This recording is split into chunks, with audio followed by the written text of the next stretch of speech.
স্বাধীনতার প্রায় 54 বছর পরে ওই যে স্বাধীনতার বিরোধী দলটা তারা এখন এই দশটার মালিক হইতে চায়। এই 1 বছর ধরে শুনেছি একটা মার্কায় ভোট দিলে জান্নাতে যাওয়া যাবে। শহীদ প্রেসিডেন্ট জিয়া রহমান আমাদের বগুড়ার কৃতি সন্তান ছিল। এখন সেই দলের নেতৃত্ব থেকে আমাদের তারেক রহমান। এই জিয়া রহমান শুধু নেতৃত্ব স্বাধীনতা ঘোষণা করে নাই, নেতৃত্ব দিয়েছেন, যুদ্ধ করেছেন, সেক্টর কমান্ডার হিসাবে উনি বীরত্তম খেতাবও পাইছিলেন। আর আরেকটি দল যারা বাংলাদেশ চায় নাই, বাংলাদেশ জন্ম হোক চায় নাই, সেই জামাতে ইসলাম, এই দাঁড়িপাল্লা, সেই দিন বাংলাদেশের 7.5 কোটি মানুষ একদিকে, তারা কতিপয় মানুষ তারখানা বাহিনীর সঙ্গে আঘাত করে এই যুদ্ধের বিরুদ্ধে ছিল। তারা চায় নাই বাংলাদেশ স্বাধীন রাষ্ট্র হোক। এই জন্য বাংলাদেশের লক্ষ লক্ষ সনাতন ধর্মীরা বাপ দাদা 14 গোষ্ঠীর পিঠা ছেড়ে সেই দিন সোয়াটা হাত ধরে বউটা নিয়ে দেশ থেকে যায় ভারতে আশ্রয় নিয়েছিলেন।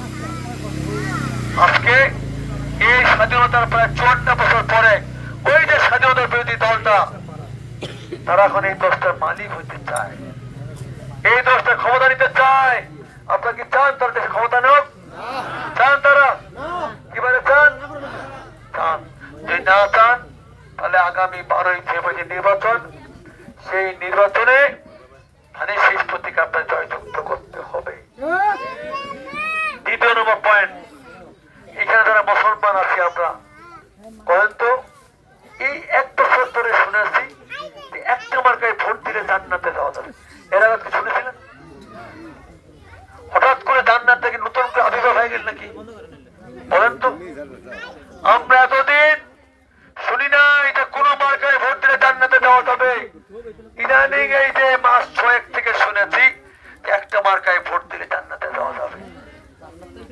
মহান রব্বুল আমিন আমাদের মুসলমানদের জন্য একটা ফরজ করেছেন, কলেমা শিখতে বলেছেন, নামাজ পড়তে বলেছেন, রোজা রাখতে বলেছেন। এরপর সম্পদ থাকলে জাকাত, আরো টাকা থাকলে হজ। এখন তারা বলছে তাদের মার্কায় ভোট দিলে জান্নাতে যাওয়া যাবে, দাঁড়িপাল্লায় ভোট দিলে জান্নাতে যাওয়া যাবে। নাউজুবিল্লাহ।